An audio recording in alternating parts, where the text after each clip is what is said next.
없이 살아가는 사람 있습니까? 없습니다. 아무도 먹을 것 없으면 이제 돌아가셔야 돼요. 우리 권사님께서 농담으로 맨날 입맛이 없는데 내가 천국 가야 되겠다 그러신 분이 계신데 그거는 하나님이 뜻 가운데 있는 거고, 그렇죠? 일용할 양식을 먹어서 우리가 육신의 그 생명을 보존하는 것처럼 이 영적인 부분에 있어서 가장 중요한 그 용서, 제사함, 이것이 우리에게 절대적으로 필요한 것을 우리에게 말해줍니다. 왜냐하면 이 용서, 제사함을 받지 않으면 결국은 영원한 사망, 죽음보다 더 심한 영원한 사망에 이르는 거죠. 육체의 죽음은 끝나는 것이 아니라 우리가 다시 부활할 건데, 예수 믿는 사람은 생명의 부활로, 믿지 않는 자는 심판의 부활로 나온다 그랬잖아요. 그 후가 있기 때문에 우리는 먹을 양식 못 먹어서 이제 큰일 났네, 천국 가겠네 해도 뭘 받지 못하면 제사함, 우리 주님으로부터 용서를 받지 아니하면 영원한 하나님의 심판에 들어가니까 그것만큼 불쌍한 것이 없다는 걸 알고 이것이 중요하다. 뭐만큼 중요한 거예요? 밥 먹는 것만큼 중요한 거예요. 그렇죠? 밥 먹는 것보다 훨씬 더 중요한 거지 사실은. 그래서 하나님과의 관계 회복, 그것은 용서를 통하여 될 수 있고요. 하나님께서 우리를 용서하셨으니까 우리가 하나님과 관계가 회복되는 것이고, 인간 관계도 마찬가지예요. 어떻게 회복되느냐? 서로 담쌓고 말 안 하고 원수 지어 사는 것이 아니라 서로 용서하는 것만이 그것이 이제 회복이 가능하다는 것을 우리에게 오늘 본문의 말씀을 통해 가르쳐주고 있습니다. 용서가 얼마나 중요하냐면 주기도 끝난 다음에 기도 끝에 또 용서가 나와요. 그렇잖아요. 지금 성도의 삶에 중요한 그 뭐랄까요?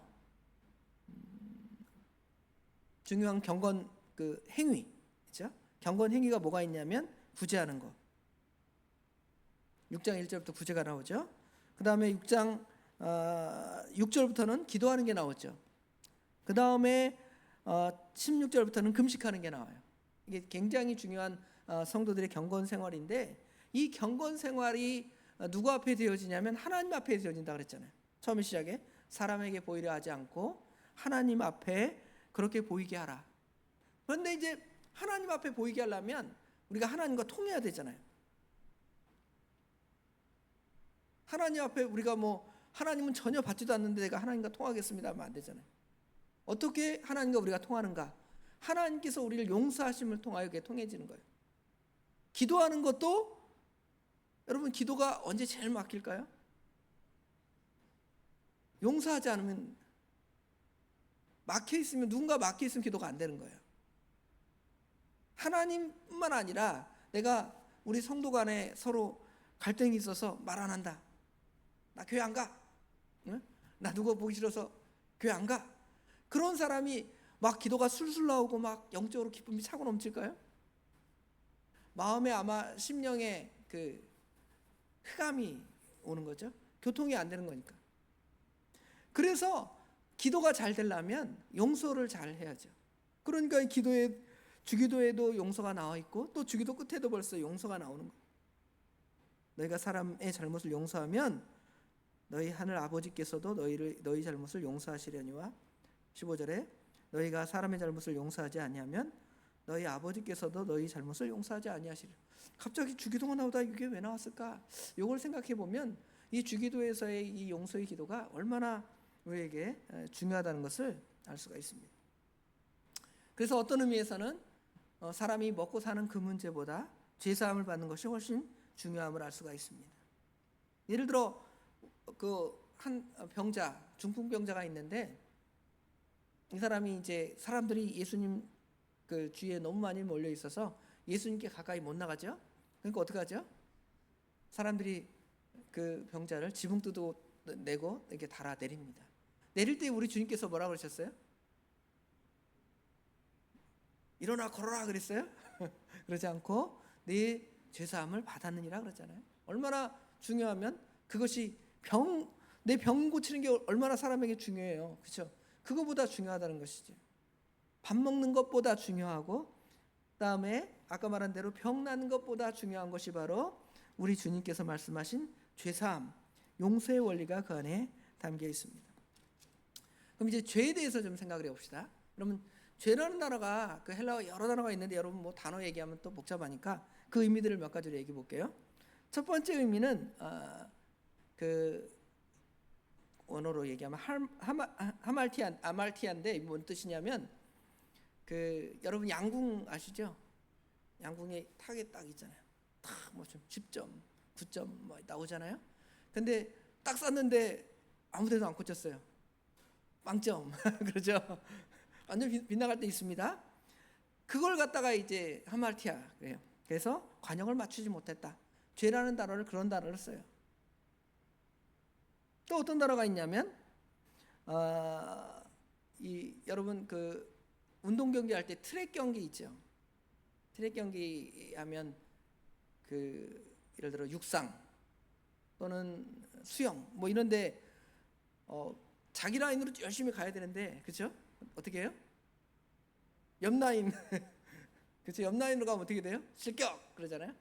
이 죄라는 것들이 다 그런 의미들을 갖고 있습니다. 세 번째로는 이게 다 운동하고 좀 약간 비슷한 느낌이 있는 것 같아요. 또 어떤 말이 있냐면 넘어졌다, 미끄러 넘어졌다.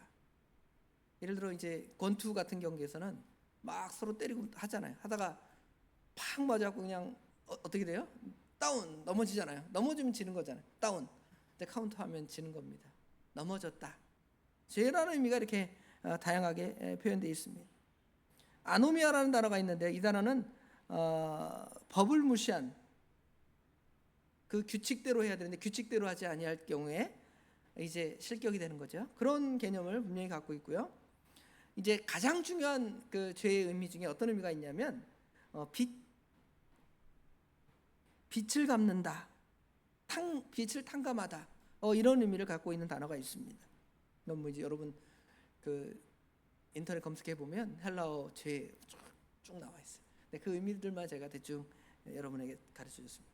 근데 오늘 예수님께서 그 용서한다는 그 의미에서의 이 죄의 의미는 여기 지금 빛을 의미합니다. 빛.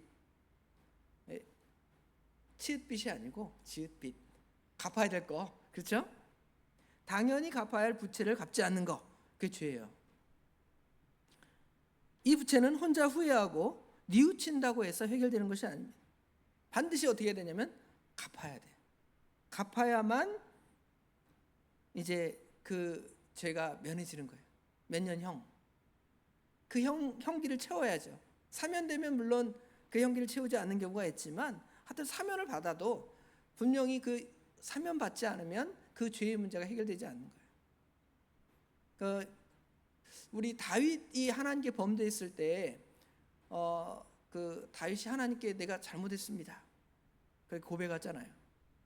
고백을 했는데 우리 하나님께서 그럼 이제 내가 너의 죄를 기억지 않아. 그래, 너는 이제 앞으로 편안하게 살 거야. 물론 다윗이 마음이 영적으로 평안을 얻었겠죠. 우리 주님께 친히 그 나단 선지자를 통하여 하나님께서 용서하신다고 그랬으니까. 그런데 다윗의 그 삶은 어떤 삶이었냐면 나중의 삶은 그 자기 지은 죄값을 그 자녀들을 통하여 당하는 일이 많잖아요. 그 값을 분명히 하나님께서 갚으라고 이렇게 연단하시고 고통을 주시는 장면들이 분명히 있습니다. 갚아야 할 죄라는 것은 갚아야 할 것이 분명히 있다는 걸 말해주는 겁니다. 그래서 오늘 여기도 오늘 우리에게 죄 지은 자를 사하여 준 것 같이 우리 죄를 사하여 주옵소서. 용서해 달라는 거예요. 용서받지 않으면 답이 없는 겁니다. 그런데 우리 하나님께서는 우리 주님의 그 피로 우리를 구속하셨기 때문에 오늘 구속에 대한 찬송, 피에 대한 찬송을 많이 하는 것은 오늘 우리가 친히 우리 주님으로부터 죄를 용서받았기 때문에 이제 그 용서받은 그것은 그냥 공짜로 용서받은 게 아니에요. 우리는 그냥 공짜로 용서받았다 생각하면 그건 구원파와 같아요. 그래서 우리가 구원 얻고 천당에 가는 건 확실하지만 우리가 갚아야 할 빚이 있는 것이죠. 그렇죠? 그것이 바로 오늘 우리가 우리에게 죄 지은 자를 사하여 준 것 같이 우리 죄를 사하여 주옵소서. 주님께서 우리 죄를 사하여 주셨으므로 우리도 지금 그 탕감해야 할 빛을 탕감해야 한다는 것을 분명히 보여주는 것이죠. 마땅히 우리 하나님께 빚진 죄인으로서 우리 주님께 그 죄를 이제 고백하고 자백할 뿐만 아니라 갚아야 한다는 것입니다. 그래서 우리가 우리의 의무들을 다 하지 못하는 것이 바로 이러한 죄라는 겁니다. 우리가 잘못한 게 많잖아요. 가족에게 잘못한 거, 말 실수 많이 하고, 저도 막 우리 애들 말 안 들으면 막 욕해요. 욕하는 거, 그거 죄 아닙니까? 또 이웃에게, 이웃 말로 상처 입히고 마음에 시기하고, 그렇죠? 그런 악을 행하는 거 분명히 다 우리 하나님께 갚아야 할 것입니다. 또 어떤 것을 갚아야 되냐면 전도하는 것. 누군가가 여러분을 전도해서 여기에다 끌어놨을 거예요. 그렇죠? 그건 분명히 하나님께서 너도 가서 누군가 한 명 끌어와라. 그렇게 우리에게 빚을 줬는데 그거 갚지 않는 거, 그거 역시 우리 하나님께 죄라는 것입니다. 마땅히 기도할 사람들을 위해서 기도하는 것, 이것도 기도하지 않는 것도 죄라 그랬잖아요. 사무엘은 자신이 기도 싫은 죄를 범하지 아니하였다고 친히 말합니다. 우리가 마땅히 해야 할 교회에서의 봉사들, 기도하는 거, 물질로 협력하는 거, 이런 것들 있잖아요. 이런 것들 다 하나님께서 우리에게 어떻게 보면 빚으로 준 거예요. 물론 기쁨으로 감당하지만, 왜냐하면 하나님께서 우리에게 그 빚을 갚아주신 건 너무도 크고 1만 달란트의 그 빚을 다 탕감해주고 100데나리온 조금 수고해라 이건데, 하나님 나 싫습니다 이러면 하나님이 기뻐하지 않잖아요. 분명히 우리가 마태복음 19장 8장 9장에 이런 말씀들이 있는데, 이 말씀대로 우리가 1만 달란트를 탕감받았는데 그것을 100데나리온의 그 빚을 탕감해 주지 않으면 우리 하나님께서 기뻐하지 아니하고, 그 빚을 홀이라도 갚지 않으면 너가 그 옥에서 나오지 못한다. 용서하지 않으면 그 마음의 심령에 감옥이 들어. 감옥. 용서하면 어디 가는 거예요? 천국 가는 거야. 용서하면 천국, 그렇죠? 용서하지 않으면 지옥이에요. 요리문답 14문에 소리문답입니다. 죄란 무엇입니까? 죄란 하나님의 법을 순종함에 있어서 부족한 것 또는 어기는 것이다. 그래서 하나님의 법을 능동적으로 행하지 않는 것, 그러니까 우리가 수동적으로 뭐 안 하는 거, 이것도 죄지만, 예를 들어 우리는 그렇게 주일을 지킬 때에, 주일날 저희 어렸을 때 TV도 보지 말고 뭐도 하지 말고 있었어요. 그거 안 하면 나는 주일 거룩히 지켰다, 그렇게 생각을 했어요. 근데 그건 땡이야. 왜 땡이냐면 그것도 그러고 해야 할 일을 해야죠. 교회 나와서 예배 드리는 거, 그죠? 교회에서 또 헌신 봉사하는 거, 또 전도하는 거, 또 집에 가서 또 경건서적도 읽고 신앙 안에서 사는 거, 이거 우리가 주일날 해야 되는데 그건 하나도 안 하고 그냥 주일날 하지 말라는 거, 장사하지 말랬으니까 장사 안 하고요, 일 안 가랬으니까 일 안 갔으니까 난 주일을 거룩히 지켰습니다, 그럴 사람 있어요? 그거 하나님께 바른 게 아니에요. 적극적으로도 하나님 말씀을 순종해야 돼요. 부정적인 것, 하지 말라는 것, 성경에 보면 하라와 하지 말라는 말씀들이 분명히 있는데, 하지 말라는 거 안 하고 다 했다고 하는 것이 아니라, 또 하나님께서 우리에게 선을 행하라고, 적극적으로 선을 행하라고 하는 그것들을 행하지 않으면 우리 하나님 앞에 다 죄를 짓는 거예요. 다 빚진 거예요, 하나님께. 그것을 우리 하나님께서 얼마나 크게 갚아줬는데, 우리를 영원한 지옥에서 구원하시려고 그 빚을 그렇게 많이 탕감해 줬는데, 우리는 그거 너무 무거워요. 힘들어 죽겠습니다. 하기 싫어요. 그렇죠? 그렇게 우리가 생각하는 거 하나님의 뜻이 아니라는 것을 우리에게 말해줍니다. 자, 죄라는 것은 사실은 모든 문제를 해결하는 거예요. 왜냐하면 죄의 문제를 해결하자면 모든 문제가 다 해결되지 않으니까요. 그렇죠? 그 어떤 정신과 의사 선생님이 이 사람들에게 참 그 정신적인 문제를 해결해 줄 수 있는 유일한 법이 뭘까? 뭐 여러 상담 많이 하잖아요. 뭐 오은영 박사님 나와서 얘기하고 막 얘기하는데, 이 사람에게 어떤 답이 딱 주어지면 이 모든 문제가 다 답이 다 된 거냐면, 이 상담을 받고 너 용서했다, 용서받았다 그러잖아요. 이 말이 나오면 어때요? 그 모든 문제가 다 해결이 되는 거죠. 사실은 막 자기가 그 안에 쌓고 있는 뭐 트라우마나 뭐나 막 쌓고 있잖아. 이거 가서 그 상담 받을 때 다 어떻게 해요? 그렇죠? 다 토로하잖아요. 보통 이런 문제 있고요, 뭐 자녀 문제 이렇고요, 뭐 남편 문제 이렇고요, 뭐 막 얘기하고 다 토로한 다음에 의사 선생님이 그거 다 괜찮다고 그렇게 막 마음의 그 저기를 받으면 어때요? 시원해져서 가잖아요. 그렇죠? 근데 이 근본의 문제를 우리 주님 앞에 용서받으니 얼마나 우리가 시원하냐라는 것을 분명히 알 수가 있죠. 그런데 또 다른 짐이 또 우리에게 주어진 것은, 우리가 거듭난 성도가 여전히 하나님께서 우리에게 주신 여러 의무들이 있습니다. 그렇죠? 근데 그것들을 순종해 나가는 데 있어서 우리가 여전히 죄인이면서 동시에 의인이기 때문에, 우리가 예수 믿으면 의인이 되어서 구원을 받았지만 여전히 우리가 죄 가운데 살아가요. 육체의 부패성이 우리를 확 눌러서 어떻게 보면 똑같은 악을 막 행할 때가 있어요. 그렇죠? 이럴 때 우리는 늘 우리 주님께 우리의 죄를 토로하잖아요. 여러분, 구원파처럼 한 번 다 용서받았다면 기도할 게 하나도 없는 거예요. 고백할 게 하나도 없는 거예요. 그냥 내 마음대로 살겠습니다. 근데 뭘 기도를 해요? 그런데 정말 주님께서 우리를 그렇게 죄 사해 주시고 용서해 줬는데 나는 여전히 그 죄 가운데 사니, 하나님 얼마나 내가 이렇고 더러운 사람입니다, 하나님 불쌍히 여겨주세요, 그렇게 기도하는 거 아니에요? 세리의 기도가 당연한 겁니다. 그래서 그 용서의 의미를 진정하게 깨달으면 우리는 계속 하나님께 우리의 잘못을 고백할 수밖에 없어요. 회개한다 그러죠. 회개. 계속 우리의 잘못들을 자백할 수밖에 없는 것이죠. 나는 죄가 하나도 없습니다, 나는 깨끗하게 살았습니다.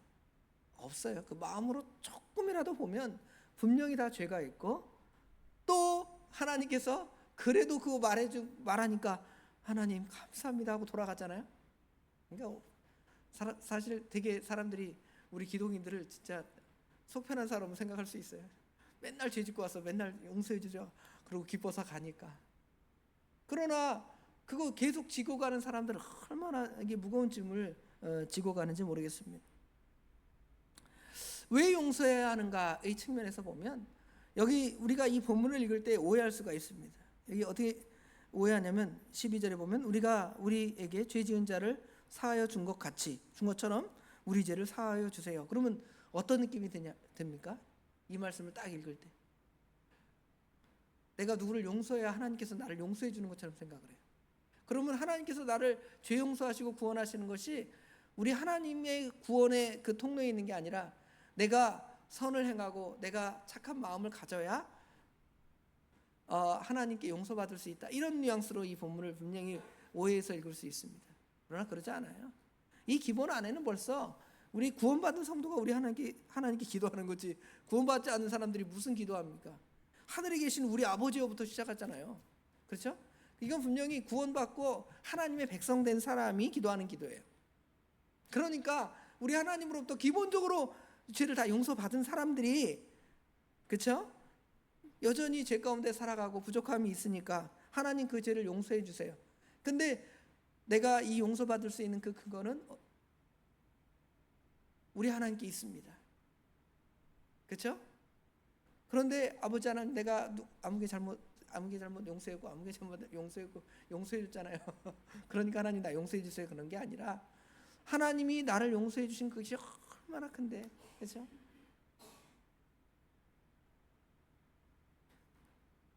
그 은혜를 생각하면서 우리가 감사하는 마음으로 그렇게 기도하는 겁니다.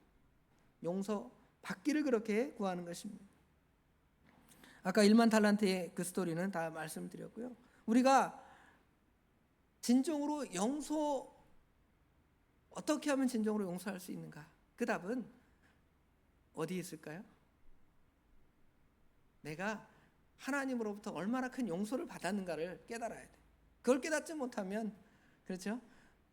이 갚을 수가 없는 거예요. 부모님의 그 은혜를 어떻게 갚아요? 못 갚잖아요. 근데 그걸 언제 조금 생각할 수 있냐면, 내가 자녀를 낳고 자녀가 말 안 들었어요. 근데 내가 어떻게 해요? 용서해요. 나 과거에 그렇게 우리 어머니 아버지한테 말 안 들었는데 우리 어머니 아버지가 용서해 줬구나. 이 마음을 아는 거죠. 그렇죠? 우리 하나님께서 우리를 용서해 주는 것도 그렇게 아는 거예요. 그렇게 아는 겁니다.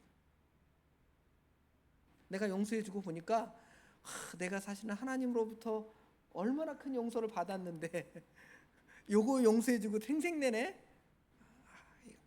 그죠? 그게 그 용서에 대해서 훨씬 더 자유로워질 수가 있다는 것이죠. 마치 용서를 의무로 생각하면 안 돼요. 자꾸 우리가 의무로 생각하잖아요. 내가 저 사람 용서해야지 하나님이 용서해 주는데, 그게 아니라 하나님이 나를 용서해 줌이 크니까 그 용서하는 것이 훨씬 더 자유로워지는 거죠. 그런 의미에서 오늘 본문에서처럼, 그렇죠? 이 본문을 읽을 때 거꾸로 읽으면 안 된다는 것이죠. 하나님께서 우리를 사랑하신 그 사랑, 그 용서의 큼을 날마다 깨닫고 감사 감격하면서 이 용서가 넉넉해지는 사람, 마음이 넓은 사람이 용서하는 거예요. 누가 먼저 잘못했다 그래요? 마음이 넓은 사람이 잘못했다 그러잖아요. 그런 사람이 큰 사람이에요. 그런 사람이 하나님 기뻐하시는 사람이고요. 그런 성도들이 되기를 오늘 이 말씀을 통해서 깨닫고 순종해 나가는 저희들이 되길 간절히 축원합니다. 기도하겠습니다. 아버지 하나님, 감사합니다. 용서의 원리를 알면서도 용서하지 못합니다. 내가 당한 피해는 굉장히 큰 것 같고, 나는 상대한테 한 10대 100대 맞은 것 같고, 나는 상대를 한 대도 안 때린 것 같은데, 한 대 살짝 때린 것 같은데, 이런 마음으로 우리가 아버지 하나님 마음에 놓고 상대를 용서하지 못할 때가 많습니다.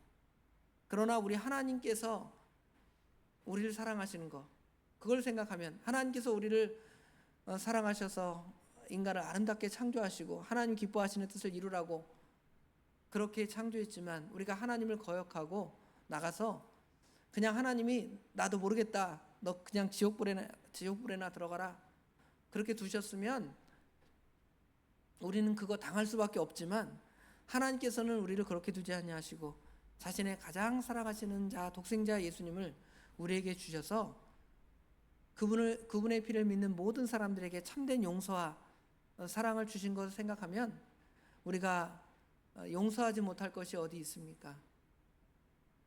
그러나 용서하지 못하는 것은 결국 우리가 우리 주님께서 주신 그 구속의 사랑을 정확히 깨닫지 못하고 그것이 얼마나 큰지를 깨닫지 못하기 때문에 그러는 줄 우리가 아버지 하나님 깨닫고, 아버지 하나님 우리 마음 가운데 주님의 그 구속의 은혜, 그걸 깊이 생각할 수 있는 근본 이 기도의 시간이 될 수 있도록 우리 하나님 도와주시옵소서. 모든 것 주님께 맡깁니다. 우리 주님께서 함께 하실 줄 믿사옵고 예수님의 이름으로 간절히 기도드리옵나이다. 아멘.